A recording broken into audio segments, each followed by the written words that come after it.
Dear friends, ladies and gentlemen, thank you very much for attending this conference on green conservatism, environmental issues and the security issues of the Baltic Sea region.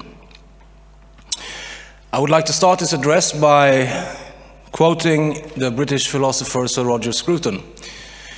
I know that he is increasingly controversial in some circles these days, but then again, who are not controversial in some circles in these days?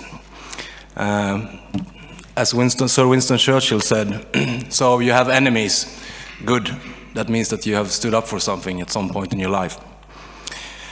Sir Roger Scruton writes on green conservatism: there is no political cause more amenable to the conservative vision than that of the environment, for it touches on the three foundational ideas of our movement: transgenerational loyalty, the priority of the local, and the search for home. Conservatives resonate to Burke's view of society as a partnership between the living, the unborn, and the dead.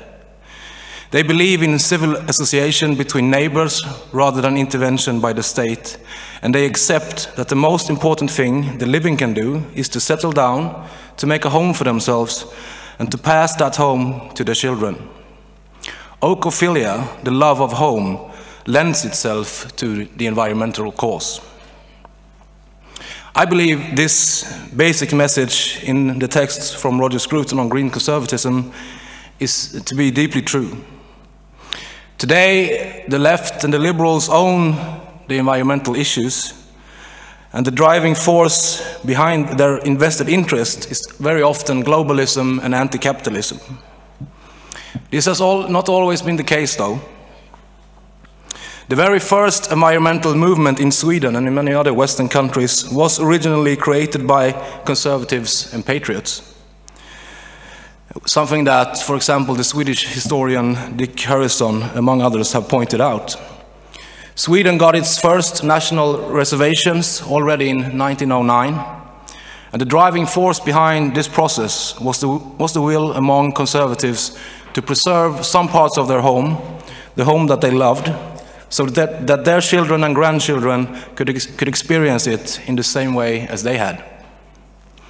The feeling of transgenerational loyalty should resonate equally strong with us conservatives today. When I was growing up, my parents didn't have a lot of money. No one becomes rich from saving lives in the healthcare sector, at least not in Sweden. So my parents didn't have a lot of money. We could never afford to go abroad for vacations. We could not afford to go to Mallorca and the Canary Islands like some of my friends did. My family instead went camping, living in tents, on the island of Öland in the Baltic Sea.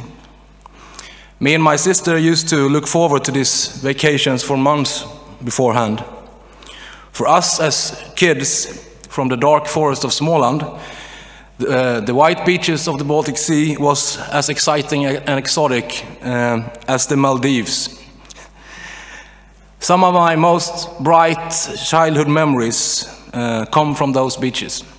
I can honestly say that I love the Baltic Sea, and that the Baltic Sea is a part of me and a part of my heritage.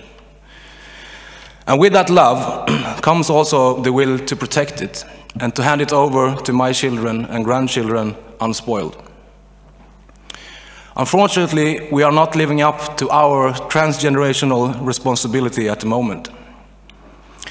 When working class kids from Småland arrive to the beaches of the Baltic Sea this summer, it is not certain that they can actually go swimming like me and my sister did.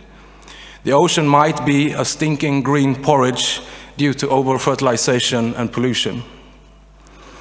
This is, of course, unacceptable.